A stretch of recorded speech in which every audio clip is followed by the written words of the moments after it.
Race after race, Max Verstappen's 2025 championship hopes are crumbling. And while Max Verstappen has had ups and downs in his races fighting his own car, the three-way championship battle between the two McLarens and the Red Bull might just be decided because of Mercedes.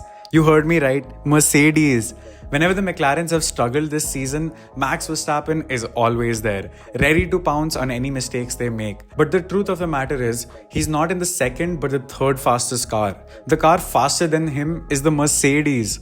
Now, of course, just because Mercedes has the faster car doesn't mean they have a faster driver. Verstappen has 5 race wins and 12 podiums this season. Mercedes has a total 2 wins and 10 podiums. Race after race, they have been a thorn in Max Verstappen's side, taking off some crucial points that would have brought Verstappen closer to his rivals towards the end of this championship. Let's break it down, shall we? China.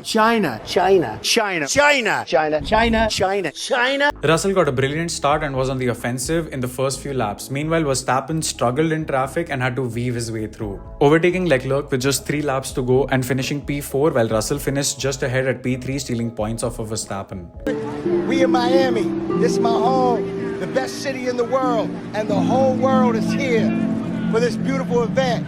F1, family, fun, good energy, superstars. Oh, another one. The pair of Verstappen and Antonelli were going at it from lap 1 itself. Verstappen then had some brilliant defending against the McLaren pair.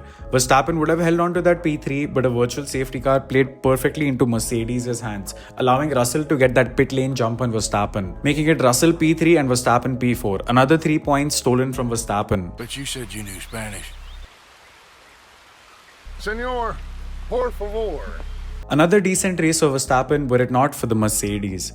Verstappen was P3 fighting for P2 with Piastri while navigating through some difficult backmarkers that race. And then of course comes the timely crash from Kimi Antonelli triggering the safety car. What happens next, you may ask? Well, Red Bull gives Verstappen the hard tire for 6 laps of racing. At the restart, Verstappen has a race-ending slip, yet somehow manages to recover it. But then Charles Leclerc gets the jump on him and George Russell enters the mix. Verstappen gets pushed wide into turn 1, making some contact with Russell. We then get to see a rare sight by Red Bull playing it safe and asking Max to give the place back to Russell. Verstappen does not like that, not one bit. So what does he do? He lets his intrusive thoughts win and baits Russell by slowing down and kamikazing himself into George, handing himself a 5-second penalty, sending him tumbling down the order all the way to P10, taking him from 15 points that race to just 1.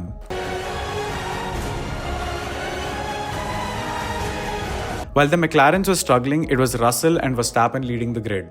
This was a day Russell was able to extract everything out of that car and keep Verstappen at bay, costing Max 7 whole points.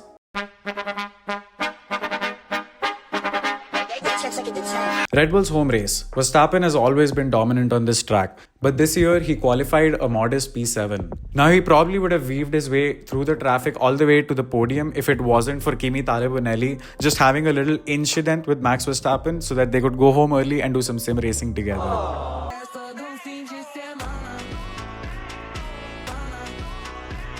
Another Verstappen masterclass starting from the pit lane and making his way through to P3, which would have been a P2 if Kimi hadn't touched Ayrton Senna's grave and turned into a racing monster.